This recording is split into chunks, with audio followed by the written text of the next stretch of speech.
শীত মানে পিঠাপুলি, শীত মানে অনেক খাবার দাবার আয়োজন কিন্তু আমি আসলে তেমন কোনো পিঠা তৈরি করতে পারি না। মোটামুটি এই একটা পিঠে আমি ভালোভাবে তৈরি করতে পারি। তাই আমার শ্বশুর শাশুড়ি, আমার বাবা মা সবাই আমার হাতের এই পিঠাটা খেতে অনেক বেশি ভালোবাসে। আসসালামু আলাইকুম, সবাই কেমন আছেন? আশা করি আল্লাহর রহমতে আপনারা সবাই অনেক বেশি ভালো আছেন। আমিও আলহামদুলিল্লাহ ভালো আছি। এই তো সন্ধ্যার আগে আমার ননদ আসছে, তো আমি পিঠা করতে বসে গেছি। আসলে এটা আমাদের এলাকায় কুশলি পিঠা বলা হয়। নারকেল কুড়িয়ে নিলাম আমি, তারপরে নারকেলটা একটু খেজুরের গুড় দিয়ে তৈরি করে জাল দিয়ে নিলাম, তারপরে একটু লবণ চিনি দিয়ে আমি একটা ডো মানে খামির তৈরি করে নিলাম। এখানে আমি পুরা কেনা ময়দাটা ইউজ করছি। আসলে ময়দার এই পিঠাটা আমার কাছে অনেক বেশি ভালো লাগে। চালের আটার করলে হয় কি ওটা একটু ফেটে যায়, ভাজার আগে অনেক প্রবলেম হয়।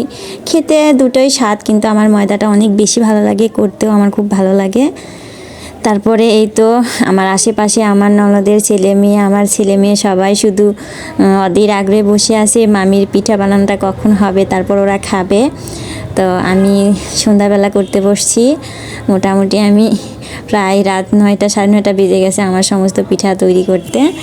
আমি ছোট ছোট একটা চা কৌটার মুখা দিয়ে আমি আটাটা একটু ছোট করে, রুটিটা ছোট করে নিলাম। তারপরে এই তো আমি পিঠাটা তৈরি করছি। আসলে সবাই পিঠা করতে পারে, এমনকি আমি জানি সবাই অনেক বেশি পিঠা তৈরি করতে, আমি পারি না। আমি একটা পিঠাই আমার মায়ের কাছ থেকে শিখছি, আমি এটাই ভালোভাবে করতে পারি। আমার সবাই এই পিঠাটা খেতে পছন্দ করে, তাই আমি এটাই বেশি করি। আসলে দুধ চিতইটা আমাদের কখনো হয়, কখনো ভালোভাবে হয় না, তাই আমি সবসময় এই পিঠাটা করি। অল্প বেশি যেরকম প্রয়োজন তখন সেরকম পিঠাটাই তৈরি করি। আর এখন তো শীতকাল, শীতে তো সবাই অনেক বেশি পিঠাপুলি খায়, আমিও পিঠাপুলি অনেক বেশি ভালোবাসি। তো মাঝে মাঝে এই জন্যে করতে হয়, কি করব, অবুঝ মন তো আর বাধা মানে না, শুধু খেতেই চাই। তো খেতে বসে যাব এখন আমরা। হয়ে গেছে মোটামুটি ভাজা, এখন শুরু হবে। গরম গরম পিঠা চুলার উপর থেকে সবাই আগে খাবে, তারপরে যেটুকু থাকবে সেটা আমরা দুধে ভেজাবো। আসলে দুটাই একটা এক এক রকম স্বাদ, দুধে ভেজানোটা আমরা বেশি পছন্দ করি। তো এই তো ফাইনাল লুক আমার পিঠার চলে এসেছে।